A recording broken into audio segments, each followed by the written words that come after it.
Assalamualaikum warahmatullahi wabarakatuh. Allahumma arinal haqqa haqqa warzuqna ittiba'ah wa arinal batila batilan warzuqna ijtinabah. Allahumma adkhilna fi ibadikas salihin. Amin amin amin ya rabbal alamin. Bapak Ibu sekalian, adik-adik jamaah salat subuh yang dirahmati oleh Allah Subhanahu wa taala.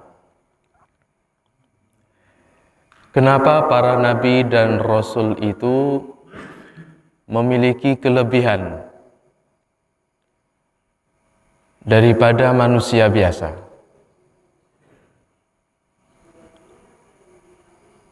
Insya Allah jawabannya saya yakin Bapak Ibu sekalian, adik-adik sudah tahu. Allah Subhanahu wa taala memilih para nabi dan rasul itu dari sekian hamba manusianya.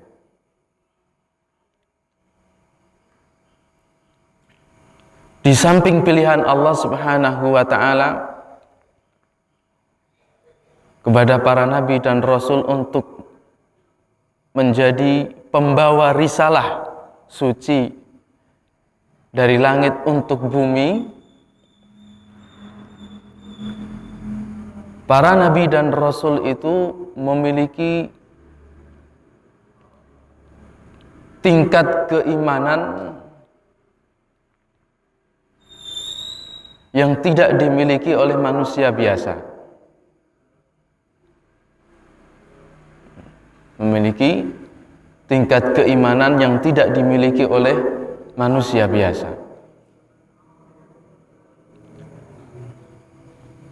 Dengan tingkat keimanan yang luar biasa, yang sangat khusus ini, para nabi dan rasul atas kehendak dan hikmah Allah Subhanahu wa taala menyampaikan risalah langit untuk bumi, dan alhamdulillah Allah Subhanahu wa taala senantiasa melindungi mereka.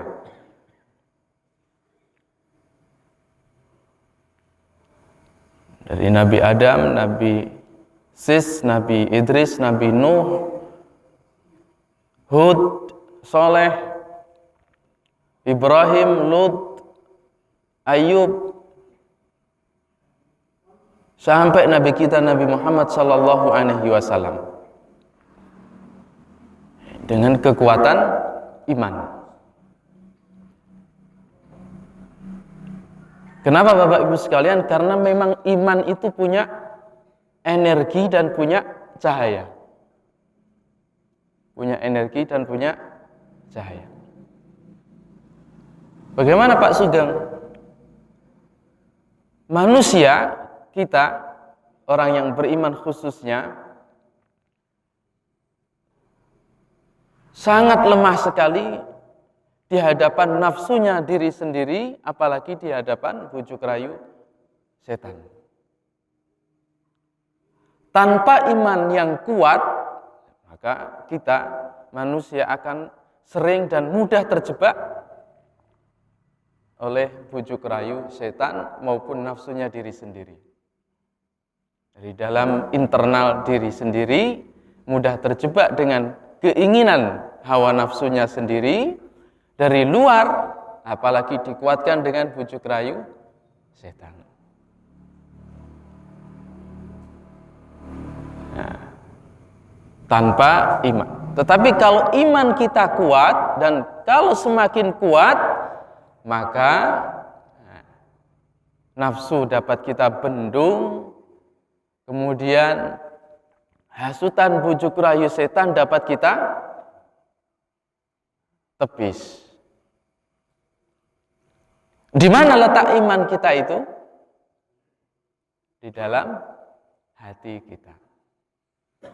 Oleh karena itu, setan tahu Bapak Ibu sekalian, adik-adik, bahwasanya kelemahan kita itu bukan pada fisik kita yang kuat, tidak. Sama sekali tidak. Di tangan kita yang kokoh, kaki kita yang tegap, enggak. Sama sekali. Bapak Ibu sekalian, menawi menunaikan ibadah haji dan umrah, tepatnya ketika wukuf atau sedang tawaf, panjenengan sedaya pasti berpapasan dengan orang-orang Afrika, orang-orang Rusia, orang-orang Eropa mungkin sebagian, dan orang-orang Amerika. Tubuhnya notabene sebagian besar mereka lebih besar daripada kita atau lebih kecil? Lebih besar. Lebih besar. Tapi kita dari Indonesia, dari Asia Tenggara yang lain, Malaysia, Singapura, Brunei, dan yang lainnya, karena iman kita kuat, kita pun juga nggak kalah dengan mereka. Tawaf 7 kali, apalagi kalau sampai harus naik ke atas ya, lebih jauh lagi, apalagi semakin mundur, sampai mepet ke makam Ibrahim, perjalanan tawafnya semakin jauh. Sampun nate tawaf Bapak Ibu? Insyaallah ya? Insyaallah ya Allah. Sudah berapa tahun kesempatannya ditutup? Hampir 3 tahun nih. Insyaallah dibuka segera. Apalagi perjalanan menuju ke Arafah. Tanggal 8 dan itu sudah luar biasa. Dari pagi itu jalan dari wilayah Mekah keluar ke Mina, kemudian melalui Musdalifah menuju ke Arafah, itu bagi yang pejalan kaki sangat jauh. Kemudian di Mekah ketika pada saat wukuf itu perjuangan fisik luar biasa. Mungkin sebagian yang jamaah hajinya luar biasa, plusnya tidak terlalu terasa berat. Tetapi hakikat wukuf dengan adabnya yang luar biasa membutuhkan fisik yang benar-benar siap. Kalau kita tidak punya iman, non sewu nggih, mungkin untuk mengeluarkan biaya haji dan umroh yang cukup besar itu kita tidak akan berangkat. Tangan kita untuk mentransfer biaya haji dan umrah itu, kalau kita tidak punya energi iman dan cahaya iman, mungkin kita tidak segera mentransfer. Kalau kita punya keyakinan iman yang kuat bahwasanya haji dan umrah itu bagian dari rukun Islam, maka seberapapun besar biaya haji kita siapkan dari sejak dini. Kemudian fisik kita sudah mulai mungkin menginjak usia 60, 65, 70, sudah tidak sekuat lagi yang masih berusia 40 sampai 50. Dilakoni. Naik pesawat kurang lebih berapa jam Bapak Ibu sekalian? 10 sampai 11 jam. Ya dilakoni. Di sana apa yang sekedar jalan-jalan, kemudian lihat pemandangan-pemandangan, foto-foto atau selfie? Enggak. Ibadah. Semuanya itu dilakukan karena kita punya iman yang akan menggerakkan tangan, mata, dan seluruh organ tubuh kita. Jadi iman itu sekali lagi punya energi dan cahaya. Energi yang memberikan kekuatan kepada tubuh kita, cahaya yang akan kemudian menyinari jalan kita untuk melakukan apa yang dikatakan oleh hati kita itu. Oleh karena itu, baginda Rasulullah SAW ketika ditanya oleh seorang sahabat, "Mal birru ya Rasulullah, wa mal ismu ya Rasulullah?" Kebaikan itu apa wahai Rasulullah? Keburukan atau dosa itu apa wahai Rasulullah? Sahabat ini bertanya seperti itu, ingin diringkaskan atau dirangkumkan oleh baginda Rasulullah. Pelajaran Islam yang begitu banyak diajarkan oleh Rasulullah itu ingin dirangkum. kebaikan itu sebenarnya apa toh? Dosa atau maksiat atau keburukan itu apa toh? Rasulullah kemudian menjawab, al-birru matma'annat ilaihin nafsu. Kebaikan itu sebenarnya hakikatnya adalah segala sesuatu yang membuat jiwa kita tenang dan nyaman, apalagi ketika melakukannya, senang untuk melakukannya. Kebaikan. Wal ismu ma haka fi sadrika wa karihta an yattali'a alaihin nas. Yang namanya dosa, keburukan, maksiat itu adalah yang membuat jiwa kita itu tidak tenang. Apalagi ketika melakukannya, serba salah. Kemudian setelah kita melakukan atau sedang melakukan, kita was-was kalau dilihat oleh orang lain. Ini namanya keburukan atau dosa. Kenapa? Karena hati kita itu punya kekuatan. Sumbernya adalah iman itu. Kalau iman dalam hati kita mengatakan, oh ini tidak baik, maka kita akan segera mengontrol nafsu kita, menjaga lidah kita dan seterusnya. Kalau hati kita mengatakan, ini insya Allah tidak apa-apa, ada maslahatnya dan tidak ada bahayanya. Nah, tentunya tolak ukurnya, standarnya adalah wahyu, tuntunan syariah, kemudian akal yang sehat, hati nurani yang bersih. Karena seluruh pengetahuan kita dalam ajaran Islam itu sumber utamanya bukan akal, Bapak. Sumber utamanya bukan hanya sekedar hati, tidak, tetapi wahyu. Itulah perbedaan ajaran agama Islam dengan agama yang lain. Sumber pengetahuan kita yang pertama adalah wahyu. Oleh karena itu putra-putri kita, anak-anak kita, anak didik peserta didik kita sejak dini harus dikenalkan dengan sumber pengetahuan Islam kita yang paling utama, yaitu wahyu. Apa wujudnya wahyu? Ya menikah. Al-Quran. Dari awal masuk TPQ mungkin, atau masuk kutab, atau lembaga-lembaga pendidikan yang lain, madrasah diniyah, dari awal diajari baca tulis Al-Quran sampai SD, sampai SMP atau MTS, sampai SMA, sampai perguruan tinggi, sampai kapanpun wahyu ini tidak boleh dilepaskan. Silahkan panjenengan koleksi buku, lemari sebesar apapun, perpustakaan pribadinya, tetapi jangan sampai ini hilang atau jangan sampai ditinggalkan atau dilupakan dari sejak dini. Karena itu ada metode Iqra, ada metode Tilawati, ada metode Yambu'a, ada metode Fathur Rahman dan yang lainnya. Semuanya karena umat Islam sadar pengetahuan umat Islam yang pertama, yang paling asasi itu sumbernya dari Al-Quran.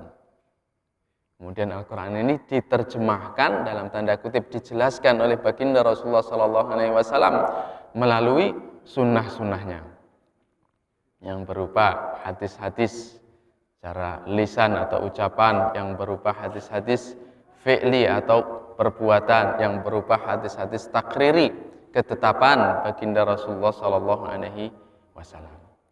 Kembali kepada tema kita Bapak Ibu sekalian, iman. Para nabi dan rasul termasuk Nabi Nuh alaihi salam memiliki kekuatan iman, cahaya iman yang tidak dimiliki oleh manusia biasa. Kita sebagai umat baginda Nabi Muhammad SAW yang memiliki kewajiban untuk menyatakan iman kita terhadap para nabi dan rasul sebelum baginda Nabi Muhammad SAW pun patut meneladani kisah-kisah para nabi dan rasul menghadapi atau mengajak kaumnya kepada risalah tauhid, termasuk Nabi Nuh alaihissalam. Cerita Nabi Nuh cukup panjang ya. Kalau diuraikan Kalau diuraikan, kira-kira seberapa nih bukunya kalau ditulis ceritanya Nabi Nuh itu? 950 tahun berdakwah. Ditulis ceritanya seberapa jilidnya? 950 tahun berdakwah. Nabi Muhammad SAW berdakwah berapa tahun Bapak Ibu? Di Mekah berapa tahun periode Mekah? 13. Di Madinah 10. 23 tahun kurang lebih. Sirah baginda Nabi yang menulis tidak hanya satu, tidak hanya dua, tidak hanya tiga, tidak hanya orang Arab. Sunnah baginda Rasulullah SAW, kitab yang paling sahih, yang paling valid, yang paling benar setelah Al-Quran, kitab Sahih Bukhari. Yang menulis siapa? Imam Bukhari. Apakah orang Arab? Bukan. Orang Bukhara. Yang aslinya bukan orang Arab. Kitab-kitab hadis yang lain, Tirmidzi, bukan orang Arab. Belum tafsir-tafsirnya. Namanya Imam Zamakhsyari, itu bukan orang Arab. Tetapi kitabnya itu, kitab tafsirnya itu menjadi rujukan tafsir bahasa Al-Quran. Orang non-Arab menulis tafsir Al-Quran menjadi rujukannya tafsir bahasa Al-Quran. Dan bahasa Al-Quran itu bahasa tingkat tinggi bahasa Arab yang tidak ada tandingannya. Kalau kita ibaratkan antara bahasa Al-Quran, bahasa hadis, bahasa orang Arab, penyair, pujangga-pujangganya, sastrawan-sastrawannya, itu ibarat langit ketujuh, langit pertama, dan bumi. Al-Quran ada di langit yang ketujuh. Hadis baginda Rasulullah ada langit di pertama. Ucapan atau bahasa manusia biasa termasuk orang-orang Arab itu ada di bumi. Tidak bisa dibandingkan. Yang menafsirkan Al-Quran dan menjadi rujukan tafsiran bahasa Imam Zamakhsyari, bukan orang Arab. Artinya apa Bapak Ibu? Putra-putri kita punya kesempatan untuk menjadi ulama-ulama, pemimpin-pemimpin umat Islam terbaik. Meskipun bukan orang Arab. Nun saya nggih. Saya tidak angkuh atau sombong. Di jurusan fakultas saya, bahasa Arab, di Universitas Al-Azhar Bapak Ibu sekalian, belum ada yang meraih gelar tertinggi di jurusan saya, jurusan ilmu balaghah kritik sastra Arab di fakultas itu. Gelar tertinggi S3 dengan nilai kumlot plus, summa kumlot, khususnya dari kaum pelajar asing, dari Afrika, dari Eropa, dari Asia, ataupun yang lainnya. Sebelum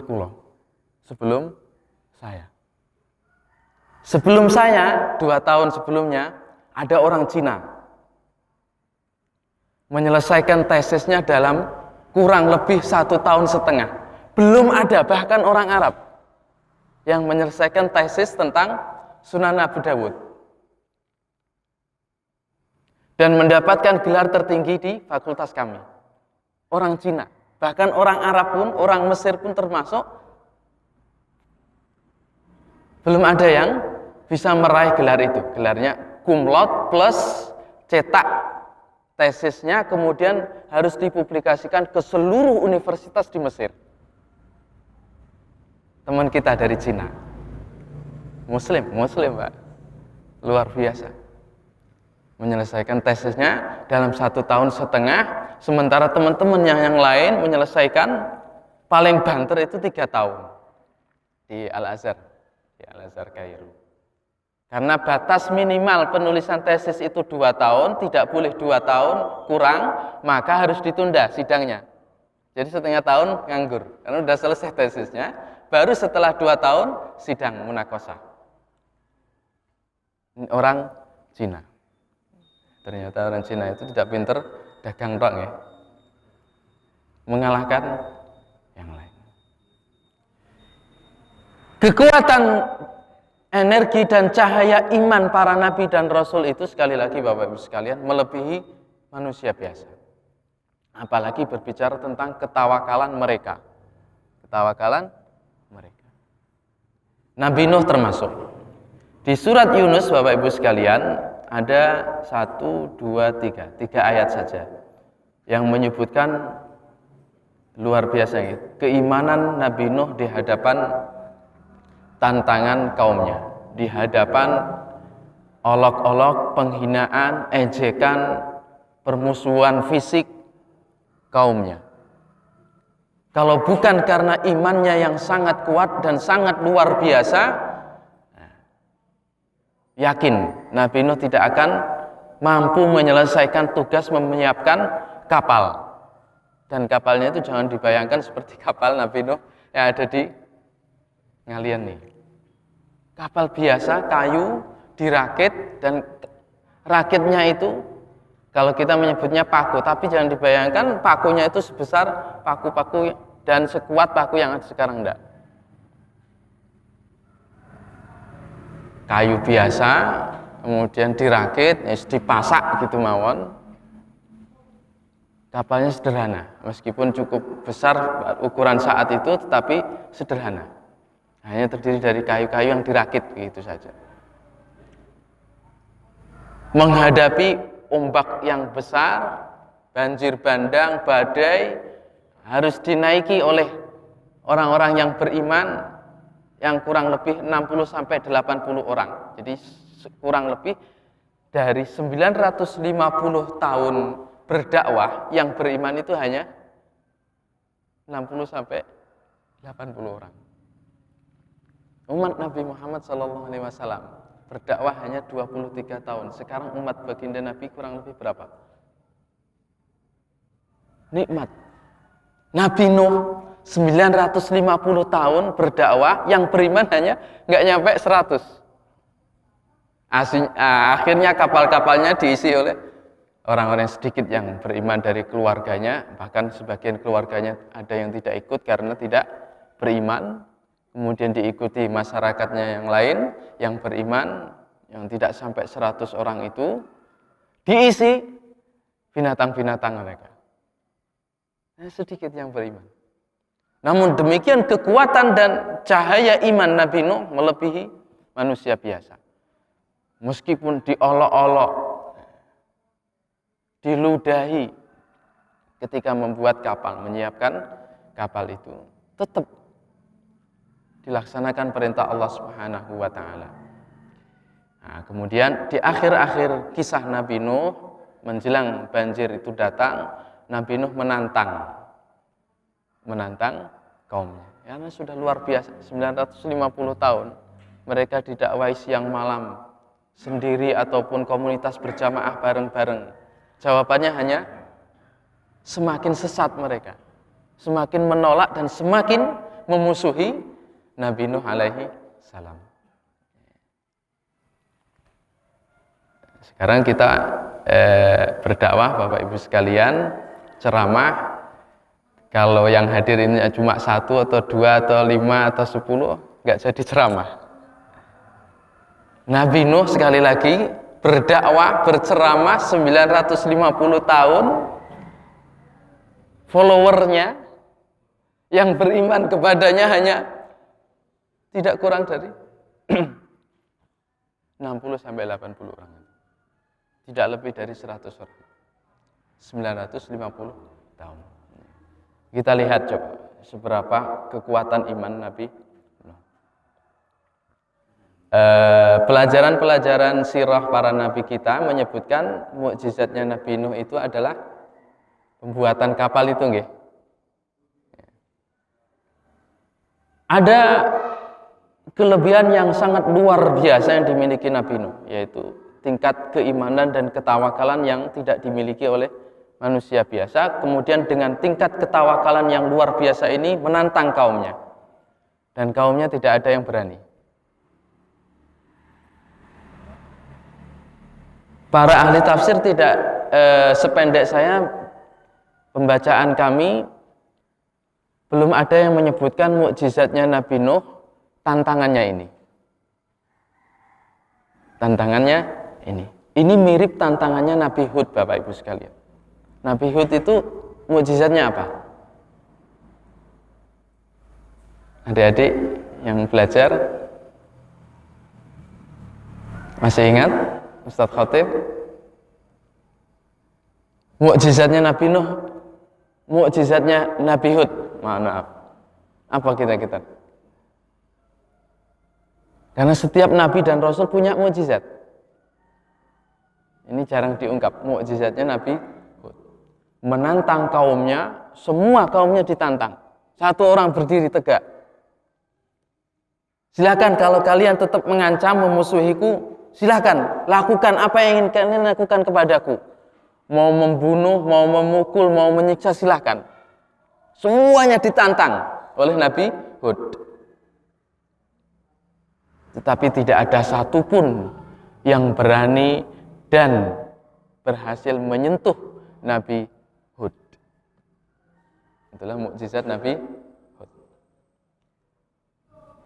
Nabi Nuh alaihi salam, ini saya tidak berani juga menyebutkan ini mukjizatnya Nabi Nuh atau bukan, karena saya belum pernah menemukan catatan dari para ahli tafsir menyebutkan mukjizatnya Nabi Nuh adalah tantangannya ini.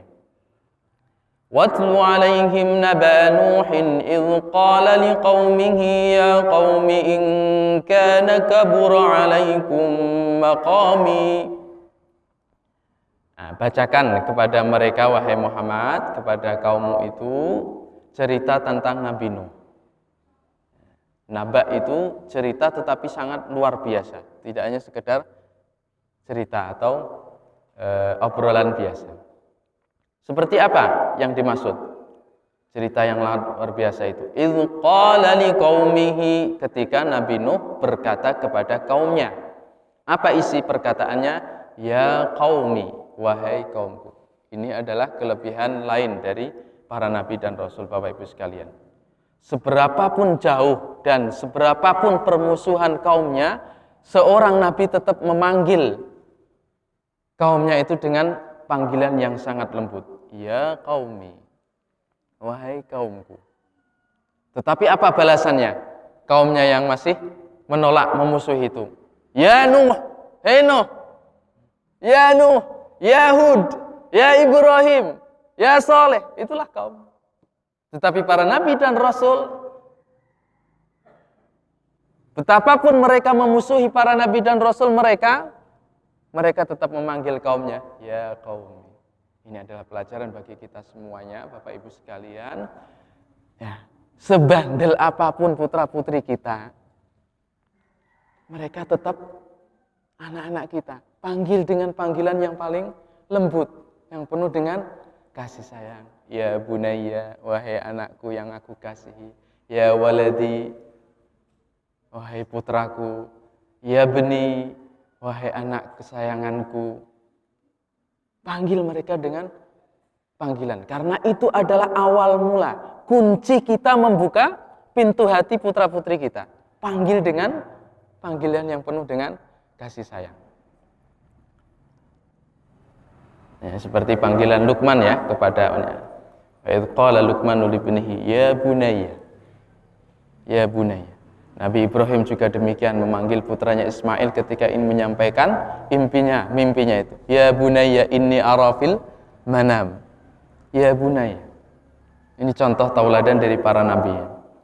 In kana kabura alaikum maqami, wahai kaumku, kalau memang, ini dengan bahasa kita, keberadaanku di antara kalian menyampaikan tugas risalah-risalah langit kepada kalian itu terlalu berat untuk kalian percayai, untuk kalian terima, untuk kalian ikuti.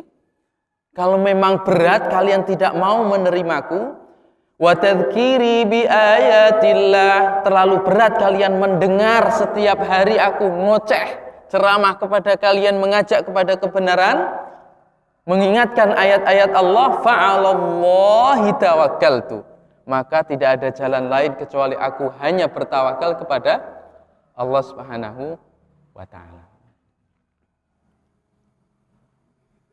Jadi ucapan pertama kali seorang nabi dan rasul yang patut kita tiru. Setelah sekian lama Nabi Nuh berdakwah kepada kaumnya, yang beriman hanya sedikit,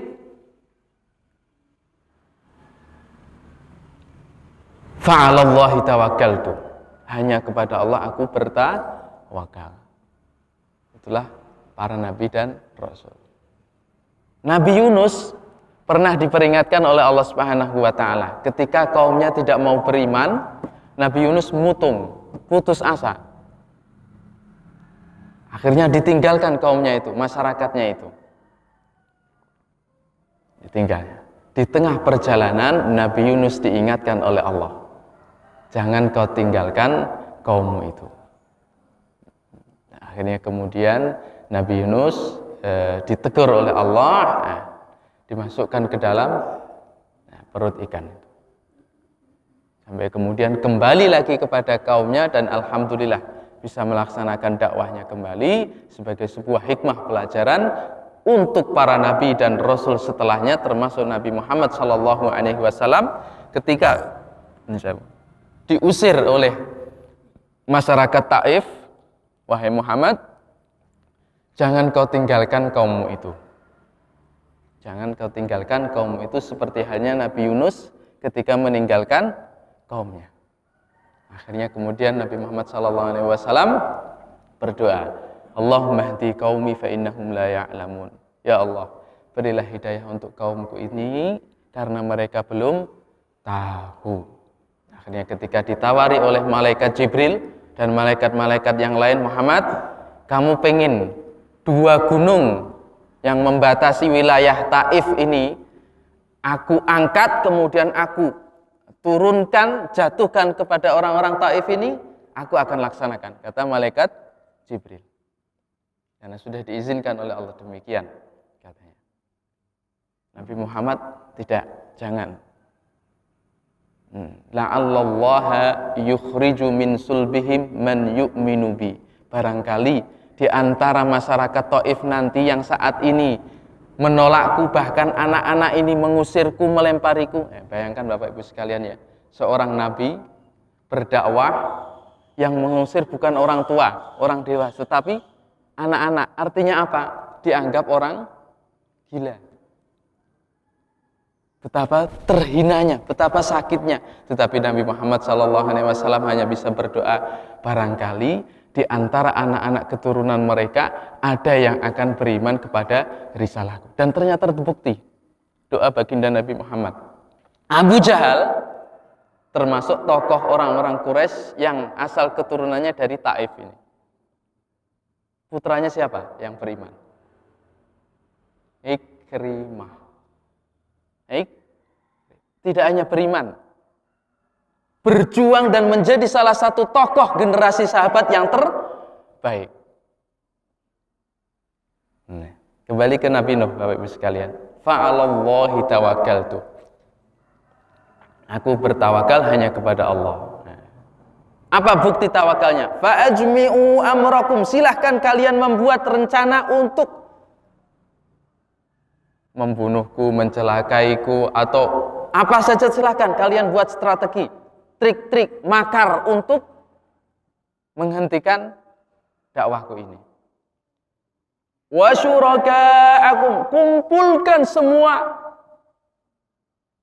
sekutu kalian, kumpulkan semua teman-teman kalian, kumpulkan seluruh bangsa yang ada di bumi ini untuk melawanku, kata Nabi Nuh. Fa'ajmi'u amrakum wa syuraka'akum. Ditambah lagi, belum cukup Nabi Nuh menantangnya dengan demikian. Tsumma la yakun amrukum 'alaikum ghummah. Enggak usah ragu-ragu lagi, enggak usah bingung, enggak usah macam-macam. Saat ini juga tsumma qdu ilayya, lakukan segera, wala tungdirun, dan jangan menunggu lama-lama. Saat ini juga silahkan kalian mau membunuhku, mau menangkapku, mau silahkan. Ada di antara kita yang berani mengucapkan seperti ini.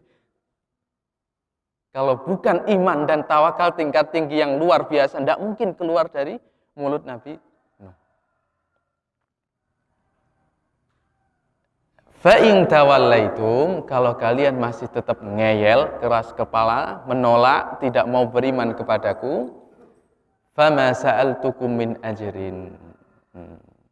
Bukti bahwasanya apa yang aku sampaikan ini benar-benar tulus, aku tidak pernah sedikit pun bentuk apapun imbalan dari kalian, tidak pernah sepeser pun menurut bahasa kita. Tidak pernah kami berharap untuk mendapatkan imbalan beras, imbalan jabatan, imbalan nama baik, tidak pernah. Nah, ini salah satu syiar atau slogan yang diangkat atau tagline ya para nabi dan rasul. Sama sa'altukum alaihi min ajr. Tidak sedikit min itu menunjukkan sebagian. Tapi kalau masuk dalam isim nakirah namanya dalam bahasa Arab yang sifatnya umum itu untuk menunjukkan luar biasa, sekecil dan ringan apapun bentuk balasannya tidak pernah diharapkan oleh para nabi.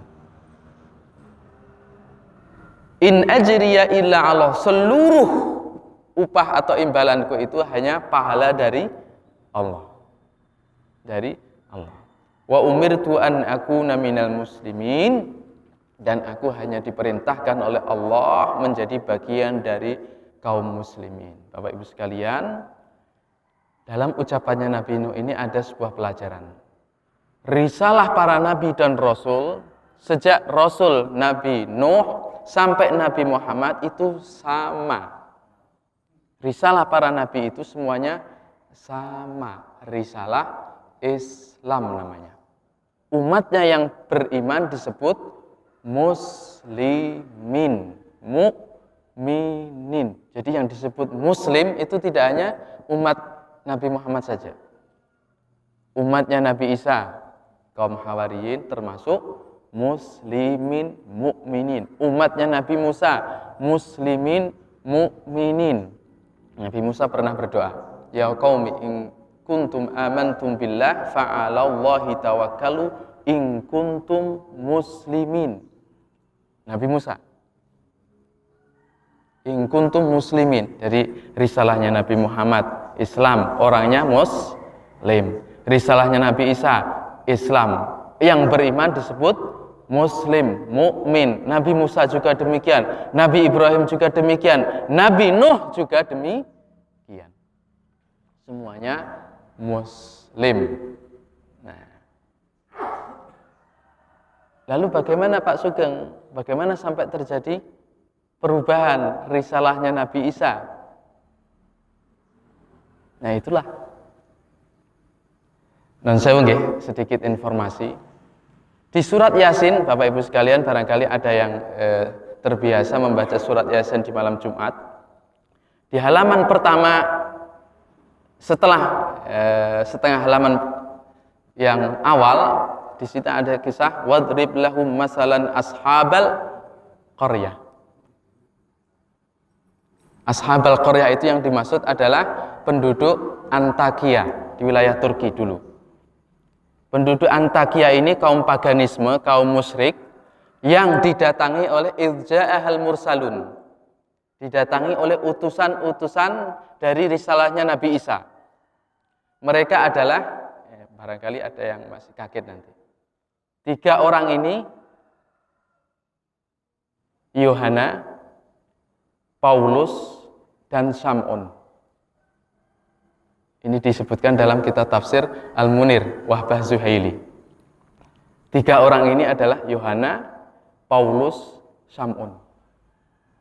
Mereka orang-orang kelompok Hawariyun, kaum muslimin, orang-orang yang beriman, pengikutnya Nabi Isa, yang diutus dari Palestina ke negeri Antakya di Turki, berdakwah.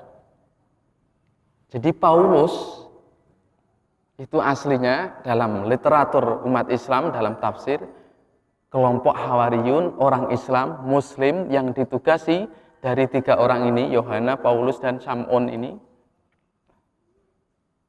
Orang Islam yang ditugasi untuk menyampaikan risalah Nabi Isa, risalah Tauhid kepada penduduk Antakya. Nah demikian, ada banyak istilah-istilah, nama-nama dalam Injil yang murni, yang kemudian dirubah atau diselewengkan oleh saudara-saudara kita. Nah ini dalam akidah kita ya, dalam konteks keyakinan kita, dalam konteks ajaran kita. Nanti kalau dipenggal mungkin disalahpahami atau disalahartikan, Pak Sugeng ini menghina saudara-saudara kita, ajaran mereka. Enggak, ya, karena memang ini literatur kita, akidah kita demikian dalam tafsir Al-Munir. Fakadzabuhu fanajjaynahu wa man ma'ahu fil fulki. Kemudian kaumnya Nabi Nuh ini tidak percaya, mendustakan. Akhirnya kemudian Nabi Nuh diperintahkan untuk membuat kapal itu.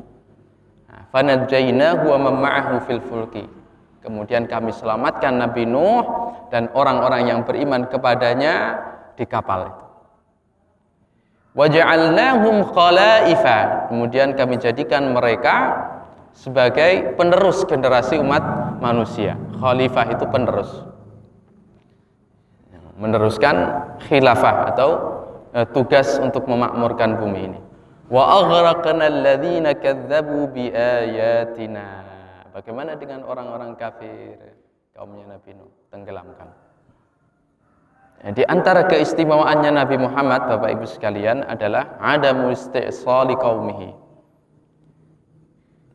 Nah, Allah memberikan kelebihan kepada Nabi Muhammad dan kaumnya, umatnya Nabi Muhammad termasuk kita ini tidak akan diberi azab atau hukuman seperti azab kaum-kaum terdahulu dahulu.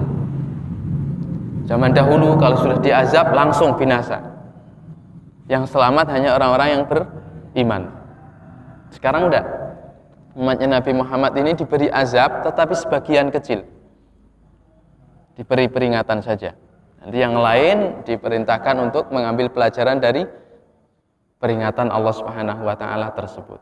Sehingga sampai hari kiamat nanti umatnya Nabi Muhammad akan terus ada. Sampai nanti suatu saat di antara tanda besar hari kiamat itu yang ada di bumi ini hanya orang beriman dan orang kafir.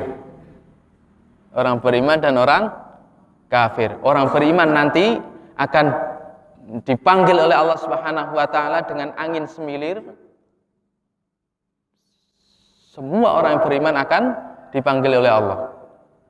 Meninggal, yang tinggal di bumi hanya orang-orang kafir. Sehingga yang akan mengalami guncangan dahsyat, getaran besar, bumi gempa, gunung-gunung meletus kemudian bertabrakan, berterbangan, orang-orang bingung, seperti yang disebutkan di Al-Qari'ah, idza zulzilatil ardu zilzalaha, idza waqa'atil waqi'ah, amma yatasaalun 'anin naba'il 'adzim, dan seterusnya. Itu semuanya yang mengalami peristiwa-peristiwa besar hari kiamat ini hanya orang kafir. Karena seluruh orang yang beriman sudah dipanggil oleh Allah Subhanahu wa taala dengan angin tadi. Ada banyak silsilah atau rentetan peristiwa tanda-tanda hari kiamat besar. Nanti barangkali kalau ada kesempatan lain kita jelaskan secara urut dari sejak munculnya Imam Mahdi, kemudian datangnya Dajjal, turunnya Nabi Isa, sampai peristiwa-peristiwa besar itu terjadi. Urut. Fakadzabuhu fanajjaynahu wa man ma'ahu fil fulki wa ja'alnahum khalaifa wa aghraqna alladhina kadzdzabu biayatina fanzur kaifa kana 'aqibatul mundzirin. Pelajarilah, ya, tidak hanya melihat, ya. Ambil pelajaran bagaimana nasib akhir dari orang-orang kafir yang diberi peringatan oleh Nabi Nuh tetapi tidak mau beriman, justru menolak, bahkan memusuhi para nabi dan rasul mereka, yaitu Nabi Nuh. Termasuk ajaran para nabi dan rasul sebelumnya, Nabi Sis, Nabi Idris, dan Nabi Adam. Demikian Bapak Ibu sekalian, kisah singkat sekelumit, ya, penggalan dari kisah Nabi Nuh. Sangat ringkas Pak Sugeng. Kisah Nabi Nuh yang begitu panjang 950 tahun, akhir-akhirnya bisa diringkas segini. Di surat-surat yang lain, ayat-ayat yang lain Allah juga menyebutkan kisah Nabi Nuh, bahkan mengkhususkan satu surat dengan nama surat Nuh. Surat Nuh. Dan disebutkan cerita-cerita yang lain yang melengkapi kisah ini. Nah, dan di antara hikmah kenapa Al-Quran itu tidak mengkhususkan satu surat dengan satu kisah lengkap dari awal sampai akhir, sampai puncak dan seterusnya, demikianlah gaya bahasanya Al-Quran. Ciri khasnya Al-Quran. Jadi mengambil potongan-potongan kisah itu sesuai dengan tema tujuan yang diangkat dari surat ini. Yang diangkat dari surat ini. Dan kebetulan surat Yunus ini yang menyebutkan kisah yang kita baca dari kisah Nabi Nuh ini adalah turun kepada Nabi Muhammad SAW, Nabi Yunus, di akhir-akhir periode Mekah ketika berdakwah di Taif itu, termasuk surat Hud, sebelum kemudian dipanggil oleh Allah Subhanahu wa taala melaksanakan peristiwa Isra dan Mi'raj. Aqulu qauli hadza wa astaghfirullah li wa lakum. Demikian Bapak, monggo dilajengaken.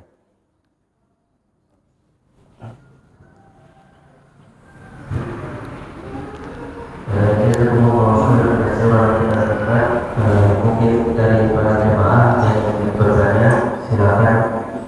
Dari ibu sama bapak yang ingin bertanya, silakan.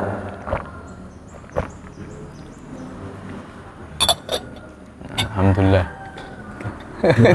Bu, Pak, ada yang bertanya? Kalau enggak bertanya, ditanya.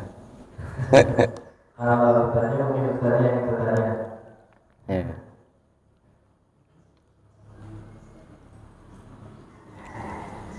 Kalau Nabi Nuh itu berdakwah 950 tahun, berapa kira-kira usianya Nabi Nuh? Dari lahir sampai 950 tahun. Dakwahnya saja itu 950 tahun. Terus usianya pinter. Dhuwure kayak apa Nabi Nuh itu? Kelebihan umat-umat terdahulu ya.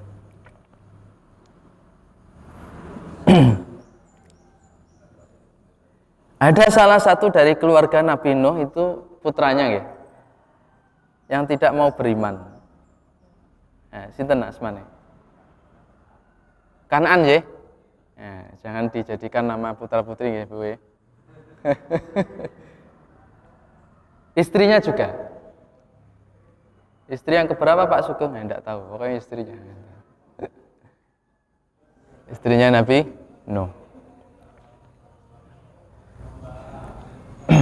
Itu disebutkan di surat Hud tentang kisah Kan'an dan Kan'an khususnya yang tidak mau beriman.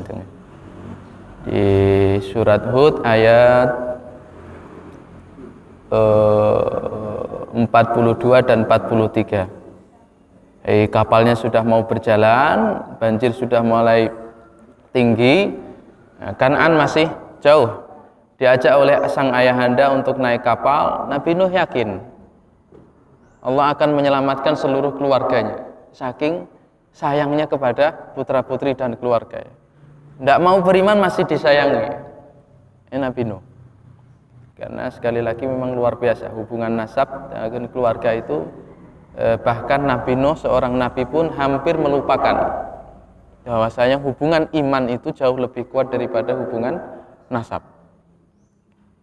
Wahiyya tajri bihim fi maujin kal jibal. Kapalnya berjalan di antara ombak gelombang yang besar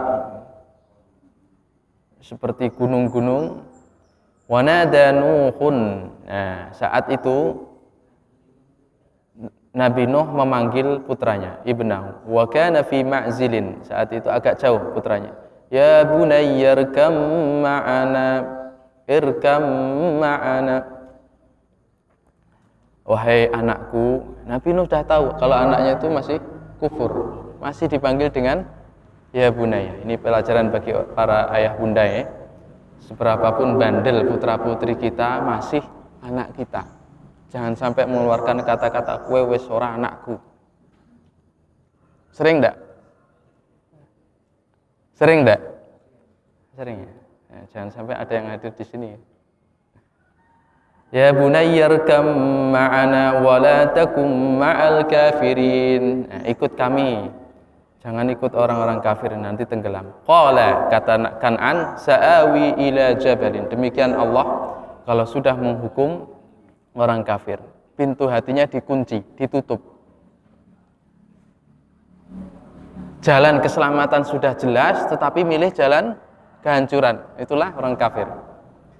Wa kana fi ma'zili ya bunayya. Qala sa'awi ila jabali ya'simuni minal ma'. Dalam keyakinan orang kafir, sesuatu yang tidak terlihat itu tidak mau dipercayai. Kan'an juga demikian. Menurut penglihatan matanya, yang bisa menyelamatkan dari banjir ini adalah gunung. Naik ke gunung. Karena yang bisa dilihat, menurut penglihatannya, matanya ini, kira-kira banjir ini tidak akan sampai ke puncak gunung ini. Nah, inilah Kan'an. Qala la asimal yauma min amrillah illa marrahim. Kata Nuh kepada putranya tadi, tidak ada perlindungan hari ini kecuali perlindungan rahmat Allah. Seberapapun tinggi gunung yang akan kau naiki tidak akan bisa menyelamatkan. Wa hala bainahumal mauj fakana minal mughraqin. Nah, banjir pun datang, ombak membatasi ya, memisahkan antara Nabi Nuh dan putranya Kan'an.